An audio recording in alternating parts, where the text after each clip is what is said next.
अब आप कह रहे हैं कि स्पिरिचुअल साधना मत करो, क्योंकि जो कुछ भी करोगे वो सब तुम्हारा स्वार्थ है, सोसाइटी का भला नहीं होगा इससे।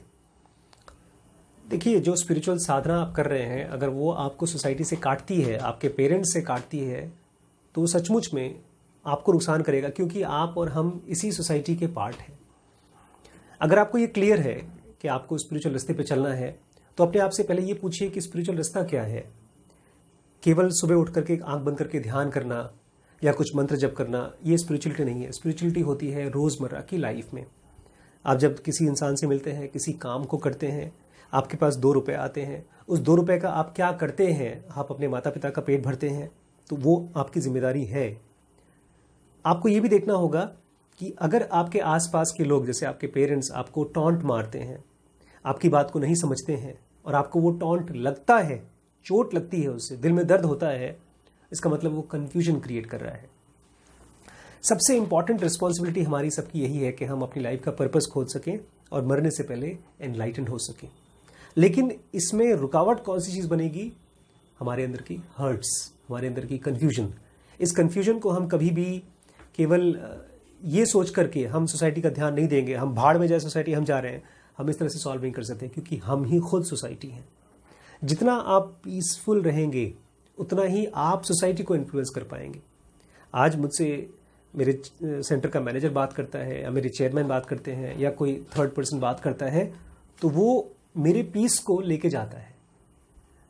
डिस्टर्ब से डिस्टर्ब्ड आदमी भी आता है तो मुझसे मिल करके मेरे पीस को लेके जाता है, एक्सपीरियंस को लेके जाता है। आप नौकरी करते समय, इस सोसाइटी में रहते समय, अपने ऊपर काम करिए, अपने थॉट्स के ऊपर काम करिए। स्पिरिचुअलिटी है अपने थॉट्स, अपने वर्ड्स और अपने एक्शंस के ऊपर रेगुलेशन। अगर आपको कोई ऐसी चीज़ करनी पड़ रही है जिसकी वजह से आपकी और आपके माता पिता की या आपके आसपास के लोगों के बीच में लड़ाई हो रही है, तो लड़ाई का मतलब क्या है? आपके थॉट्स, आपके वर्ड्स और आपके एक्शंस ड्रिफ्ट हो रहे हैं। अगर आपके पेरेंट्स ऐसी बातें करते भी है ना, तो उसको चुपचाप आंख बंद करके ध्यान से सुनिए। वो ही आपकी स्पिरिचुअल साधना है। आपको अगर लगता है कि नहीं, मुझे नौकरी करनी है, उनकी सेवा करनी है, तो करिए। उसमें भी आप स्पिरिचुअल साधना कर पाएंगे, क्योंकि उसमें भी आपको मौका मिलेगा अपने माइंड को स्टडी करने का कि आप कितने रेगुलर हैं, कितने डिलीजेंट हैं। अगर आपको लगता है कि नहीं, मुझे सब कुछ छोड़ छाड़ के चले जाना है, तो भगवत गीता पढ़िए। उसमें अर्जुन यही कर रहा था, सब कुछ छोड़ छाड़ के कुछ चीज़ पाने की कोशिश कर रहा था। आपको पता है ना कि कर्म के फल की चिंता नहीं करनी है। जो स्पिरिचुअल साधना है, उसका फल क्या है जो आप चाहते हैं? अगर आपके मन में कुछ फल है, इसका मतलब आप गलत रास्ते पे हैं। जो आपकी रोज़मर्रा की लाइफ है, वही आपकी स्पिरिचुअल साधना है। आपने जो कमेंट किया है, वो कमेंट के दौरान आपके मन में जो थॉट्स चले हैं, आपके पेरेंट्स के से जो निकले हुए शब्द आपके कान में आए हैं, और कान में से जाकर ब्रेन में गुस्सा क्रिएट किया है, या एक हताशनेस क्रिएट की है कि आप बहुत फ्रस्ट्रेटेड महसूस कर रहे हैं, वो फ्रस्ट्रेशन को ठंडा करिए, वो शांत करिए। उसी फ्रस्ट्रेशन को शांत करना ही स्पिरिचुअल साधना है।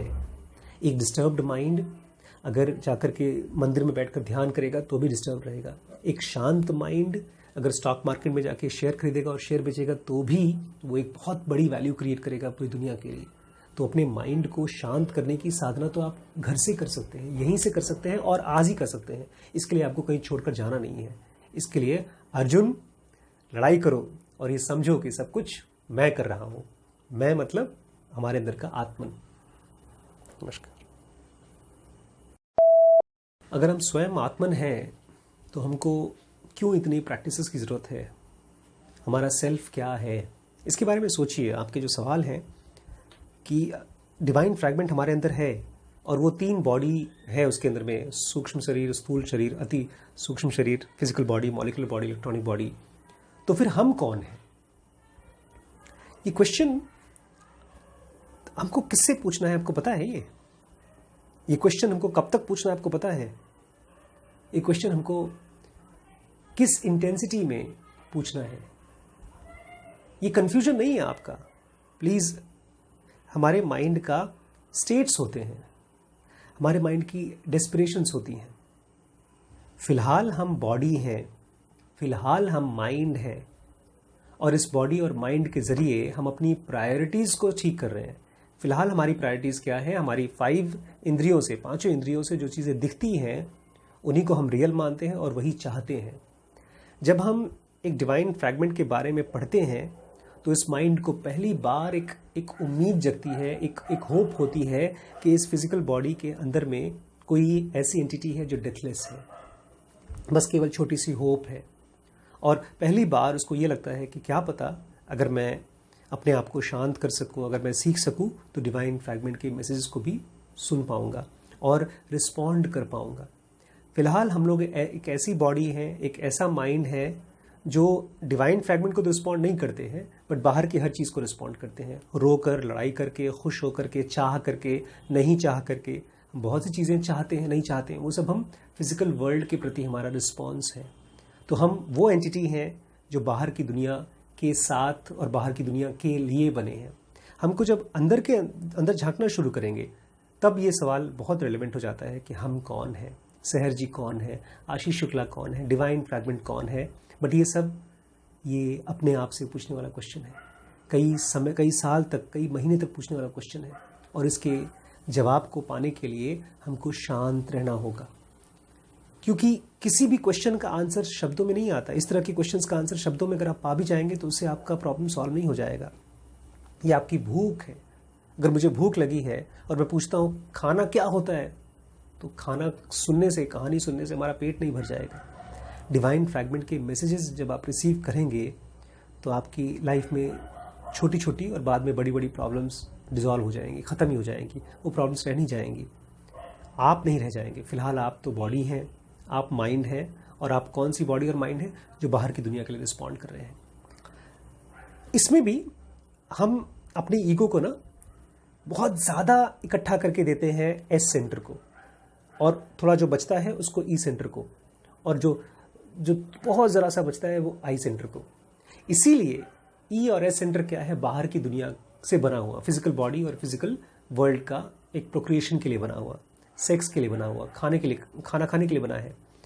और जो छोटा सा पार्ट है इंटेलिजेंस, वहाँ पर हमारा सेल्फ या वहाँ पर उसकी बातें सुनना हम बहुत उस पर तवज्जो देते नहीं। इसलिए इसको ज़ेनोबा में कहते हैं एक सेंस ऑफ सेल्फ होता है, कि जब मैं अपने इंटेलिजेंस की या इनसाइड की बातें सुन रहा हूँ तो उस पर भरोसा ही नहीं होता हम लोगों को, हम उसके ऊपर रिस्पॉन्ड नहीं करते। हम ये नहीं कहते कि अगर सचमुच में डिवाइन फ्रैगमेंट है तो मैं कैसे बिहेव करूँगा, अगर सचमुच में कृष्ण या कृष्णमूर्ति एक एनलाइटेंड मास्टर थे तो मेरा रिस्पॉन्स कैसे बदलेगा। हम वैसे रिस्पॉन्ड करते हैं, अरे थे तो भगवान थे तो हमारा क्या कर लिया। हम ऐसे रिस्पॉन्ड करते हैं कि अरे इस तरह के बहुत से भगवान आए बट कुछ कर नहीं पाए, दुनिया वैसी की वैसी है। ये क्या है, ये हमारे इमोशन की और हमारे सेक्सुअलिटी के, दुखी इमोशन और दुखी सेक्सुअलिटी का रिस्पॉन्स है। अपने ईगो को सही सही जगहों पर डालने का मतलब क्या है।